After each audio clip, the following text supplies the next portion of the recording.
Hello, this is Navda Soni, Assistant Professor, Department of Quality Assurance at Elgin Institute of Pharmacy.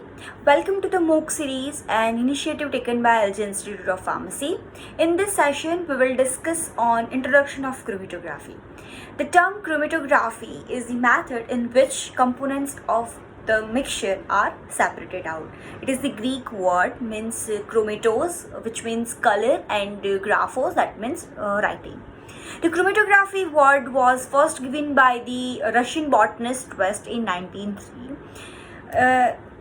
The chromatography is the laboratory technique, means we are performing chromatography in the lab. So it is the laboratory technique that separates the component within the mixture by using differential affinities to the components for a mobile medium and for stationary absorbing medium through which they pass. Some of the terminologies like affinity means natural attraction or force between the things, mobile phase as well as stationary phase. Mobile phase or mobile medium is the which may be gas or liquid that carries the components. Stationary medium like the part of the apparatus that does not move with the sample or with the mobile phase. Retention time means the difference in the time between the point of injection as well as appearance of peak maxima. Retention volume means it is the volume of carrier gas required to elute 50% of the components from the column. Resolution means the measure of extent of separation of two components, right? And the RF value means it is the ratio of distance traveled by solute to distance traveled by solvent, and that range between 0 to 1. In the simple definition, the chromatography separates the components of mixture by their distinctive attraction to the mobile phase and to the stationary phase. Simple explanation of the chromatography, that is the compound is placed on the stationary phase, mobile phase passes through that stationary phase, and mobile phase solubilize that components. After that, mobile phase carries the individual components a certain distance through the stationary phase, and depending on their attraction to both phases. So the components which is quite soluble in the stationary phase will take longer to travel through that components which is not very soluble in that stationary phase but very soluble in the mobile phase that travel very fast. Simple, right? So as a result of this difference in this mobility, sample components will become separated from each other. They travel through their stationary phase. Classification of the chromatography. Generally, chromatography can be classified based on the instrumental as well as based on the retention mechanism. So the column chromatography and paper chromatography and thin layer chromatography, HPTLC, gas chromatography, HPLC, supercritical fluid chromatography, electrophoretic chromatography. These are the various chromatography which having different kinds of instruments. So based on the instrumental chromatography, these are the various kinds of chromatographies. While in the case of retention mechanism, means which kind of principle are involved in the separation.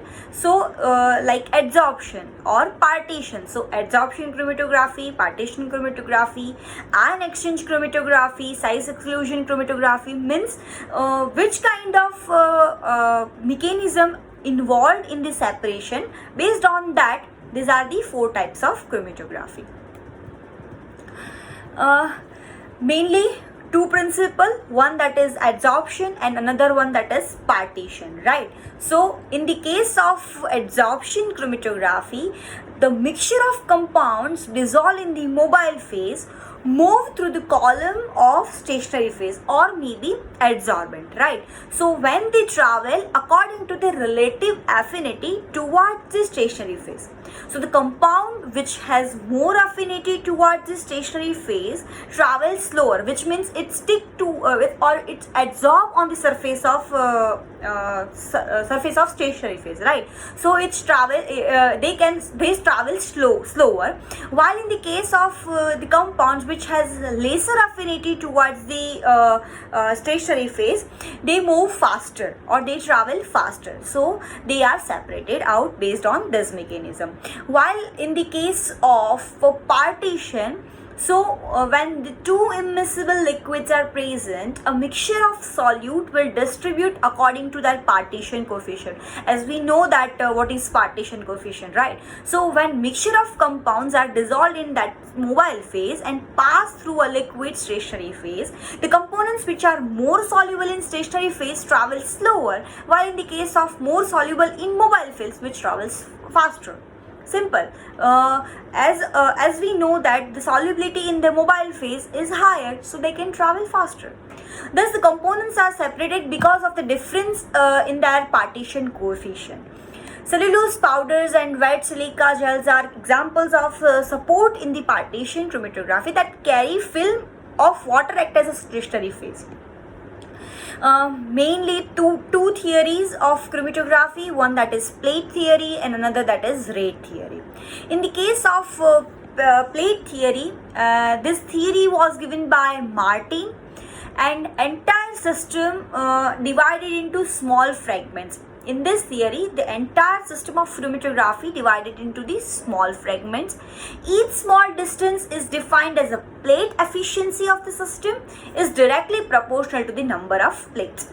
More number of plates give more efficient system. As we see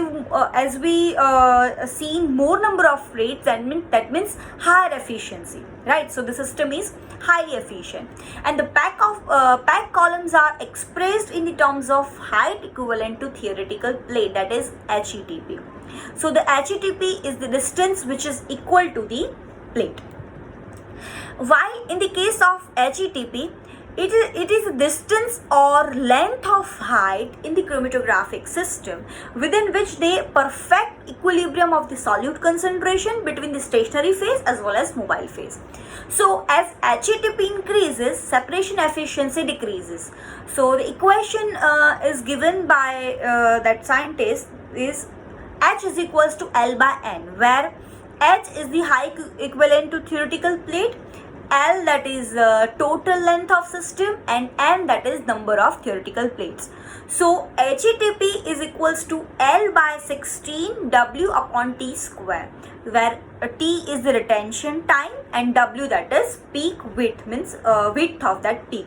So in the particular system, the length as HETP decreases, number of plate increases and separation efficiency also increases.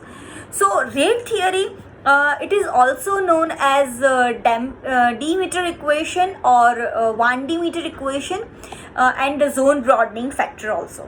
The rate theory mainly concentrates on the effect of rate or velocity of the mobile phase on separation efficiency. So the major factor that increase zone broadening is HETP. As HETP increases, zone broadening increases. This theory is given in the form of equation which is known as 1D meter equation. This equation is H is equals to A plus B upon U plus CU. This equation is very important, and all the fragments of this equation indicates various things.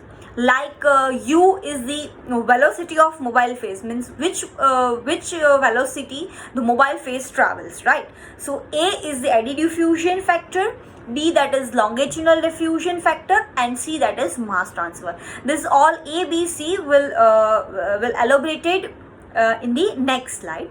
So the A, B and C factor should be minimum so that H is less or minimum. There is least zone broadening. Zone broadening, that means the peak is not saying sharp, it's broader peak, right? So broader peak, that means there is some problems in the chromatographic system. First, that is eddy diffusion. In that impact column, the solute and the carrier gas molecules travel along many paths of different length. So solute molecules have different residence time. In that case, this results into the peak broadening. This broadening depends on the size of packing particles and the shape and the manner of packing on that column diameter. So the eddy diffusion can be decreased by using smaller particle size, but it is easier to obtain regular packing with larger rather than smaller particle. Hence the particle size should be optimum. Means if particle size is small, that means the eddy diffusion will be decreased. Okay. Smaller particles also increase the pressure drop across the column, leading to the disturbance in the linear gas velocity, which ultimately decrease the column efficiency.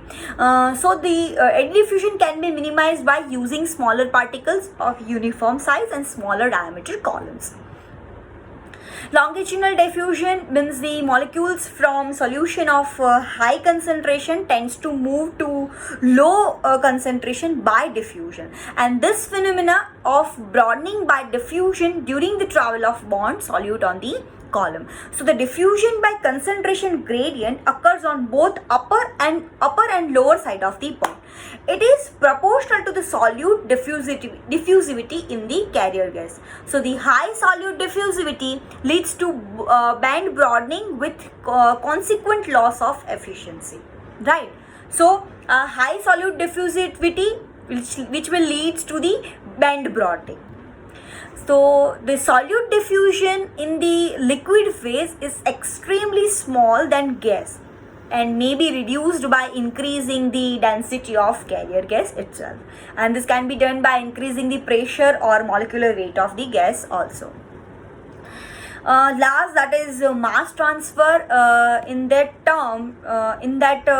term of mass transfer, which means the effect of the amount and viscosity of liquid on that solid support. Low viscosity, low vapor pressure solvent with the good absolute and differentiate solubility for the sample should be used. Low liquid loading, however, reduce the sample capacity and may require highly inactive solid supports. Lowering the temperature, which also improves the resolution and decrease decomposition of compounds, but at the same time may increase the absorption and time of analysis also. Simultaneous reduction of the liquid loading and temperature is generally beneficial in the resistance to mass transfer.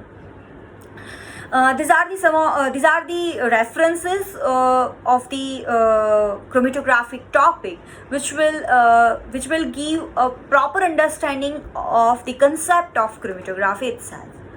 Thank you for watching this video. For more updates, like, share and subscribe our channel Pharma Ignite and press bell icon.